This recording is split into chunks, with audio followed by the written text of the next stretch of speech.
के लिए अपना एयर स्पेस बंद किया तो भारत ने भी पाकिस्तान के लिए अपना एयर स्पेस बंद कर दिया है और अब पाकिस्तान के विमान पूरब में जाने के लिए चीन का चक्कर लगा रहे हैं। जाहिर है भारत के एयर स्पेस स्ट्राइक से पाकिस्तान की एयरलाइन कमर टूटनी तय है। देखिए इस पर यह रिपोर्ट।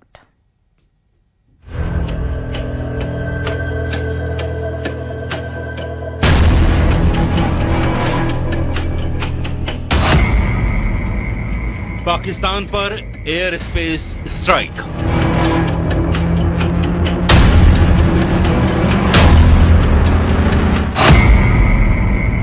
जल प्रहार के बाद वायु प्रहार।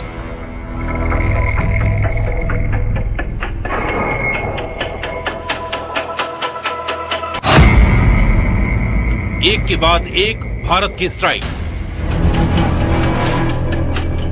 भारत ने पाकिस्तान को करारा जवाब देते हुए अपने एयर स्पेस को पाकिस्तान की उड़ानों के लिए बंद कर दिया है। पाकिस्तान ने भारत के लिए अपना एयर स्पेस बंद किया, उससे भारत को ज्यादा फर्क नहीं पड़ने वाला, लेकिन पाकिस्तान को पूरब में जाने के लिए भारत के एयर स्पेस की सख्त जरूरत है। लेकिन अब उसको ये सहूलियत नहीं मिलने वाली और उस पर एयर स्पेस वाली स्ट्राइक से उसका तगड़ा नुकसान होने वाला है। भारत के ऊपर पाकिस्तान एयरलाइन की उड़ान बंद। पाकिस्तान के प्राइवेट जेट भी नहीं भर सकेंगे उड़ान। पाकिस्तानी मिलिट्री के विमानों को भी इजाजत नहीं। पीआईए के लीज पर लिए विमानों पर भी लगाई गई पाबंदी। पाकिस्तान के लिए भारतीय एयर स्पेस पूरी तरह बंद। अब पाकिस्तान के विमानों को कहीं भी उड़ान भरना होगा तो उसे पूरे चीन का चक्कर लगाना होगा और ये भी संभावना है कि उन्हें चीन में उतरना भी पड़े ताकि आगे के सफर के लिए वो ईंधन भरवा सके। जाहिर है भारत ने पाकिस्तान की कमर तोड़ने वाला एक और फैसला लिया है। इसका सबसे बड़ा असर पाकिस्तान इंटरनेशनल एयरलाइंस की कुआलालंपुर जाने वाली दो रूट्स PK 8945 और PK 8989 पर पड़ा है। पहले ये फ्लाइट्स लाहौर से भारत होते हुए कुआलालंपुर जाती थी, जिससे दूरी कम और वक्त बचता था। लेकिन भारत के एयर स्पेस बंद करने के बाद अब इन्हें चीन होते हुए जाना पड़ रहा है। इस नए रास्ते से 3 घंटे ज्यादा समय लग रहा है। कल से ही ये फ्लाइट्स नए रास्ते पर उड़ान भर रही हैं। जैसे को तैसा की नीति पर चलते हुए भारत ने साफ कर दिया है कि जवाब अब सिर्फ जमीन से नहीं आसमान से भी मिलेगा। भारत एक ही जगह से नहीं पाकिस्तान को हर जगह से तोड़ रहा है। कभी डिजिटल स्ट्राइक, कभी वाटर स्ट्राइक, कभी डिप्लोमेटिक स्ट्राइक, कभी इकोनॉमिक स्ट्राइक और अब एयर स्पेस स्ट्राइक। वही पाकिस्तान ने अपना एयर स्पेस बंद करके खुद अपने पैर पर कुल्हाड़ी मारी है और उसे लाखों करोड़ डॉलर की चपत लगने लगी है। पाकिस्तान को भारतीय विमानों से मिलने वाली ओवर फ्लाइट फीस का अब नुकसान उठाना पड़ेगा। एक बोइंग 737 के लिए औसतन $580 और बड़े विमानों के लिए इससे भी ज्यादा फीस पाकिस्तान को मिलती थी। जानकारों के मुताबिक हर दिन करीब 2 से 2.4 लाख डॉलर की चपत पाकिस्तान को लग सकती है। लैंडिंग, पार्किंग और अन्य शुल्क जोड़ लें तो कुल नुकसान $3.5 लाख तक पहुंच सकता है। इससे पहले पुलवामा हमले के बाद भी पाकिस्तान ने भारतीय विमानों के लिए एयर स्पेस बंद किया था और उस दौरान उसे करीब $100 मिलियन का घाटा उठाना पड़ा था। लेकिन इस बार उसे दोहरी मार पड़ने वाली है। पाकिस्तान के रक्षा मंत्री ख्वाजा मोहम्मद आसिफ के तेवरों में 48 घंटे में जबरदस्त यूटर्न देखने को मिला। 2 दिन पहले तक भारत को युद्ध के लिए ललकारने वाले ख्वाजा अब अल्लाह से दुआ कर रहे हैं कि जंग ना हो। उनका कहना है कि हालात तो युद्ध जैसे बन रहे हैं, लेकिन पाकिस्तान की तरफ से कोई लड़ाई शुरू नहीं की जाएगी। उनके इस बयान से साफ है कि युद्ध की धमकी देने वाले अब डर से कांप रहे हैं। देखिए रिपोर्ट।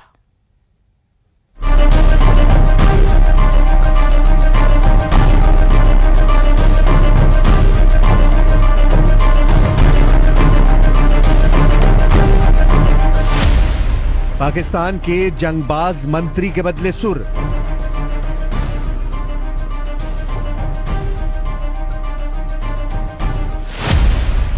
ख्वाजा बोले, अल्लाह ये युद्ध टाल दो।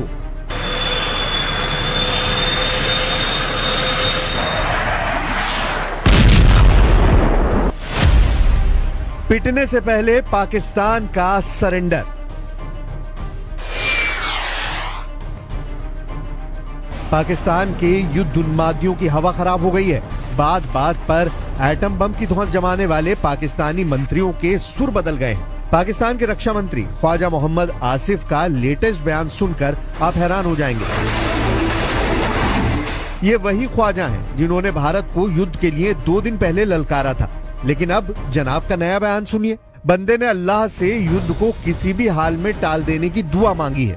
कहूँगा कि एक क्लैश की सूरत हाल बिल्कुल नज़र आ रही है। अल्लाह करे एवर्ट हो जाए, हम कोई जंग मुसल्लत हमारी तरफ से तो कभी तौर पे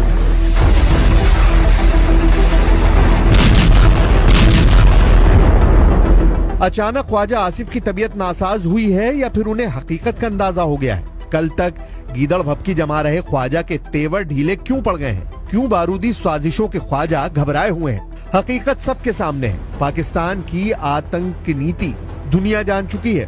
पहलगाम नरसंहार के मास्टरमाइंड के अड्डे कहाँ हैं? पहलगाम का टेरर कमांडर कौन है?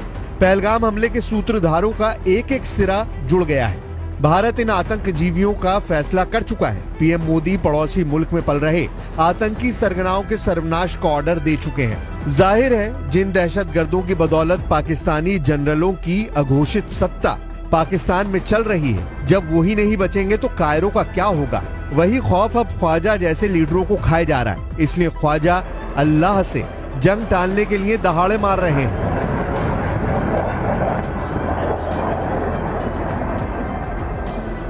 कहूँगा कि एक क्लैश की सूरत हाल बिल्कुल नज़र आ रही है। अल्लाह करे एवर्ट हो जाए, हम कोई जंग मुसल्लत हमारी तरफ से तो कभी तौर पे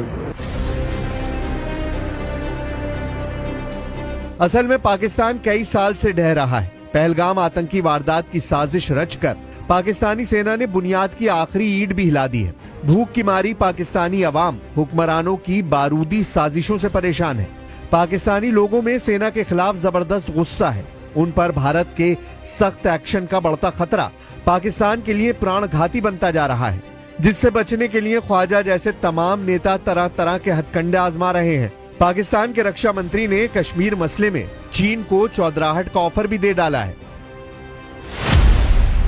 पाकिस्तान के रक्षा मंत्री ख्वाजा आसिफ ने कहा है चीन की बड़ी अलग पोजीशन है, कश्मीर का एक हिस्सा उनके पास भी है, तो सारा ये जो कश्मीर का इशू है चीन भी इसमें एक स्टेक होल्डर है। सिंधु नदी चीन से भी होकर आती है, तिब्बत से आती है। पाकिस्तान को चीन ने हमेशा सपोर्ट किया है।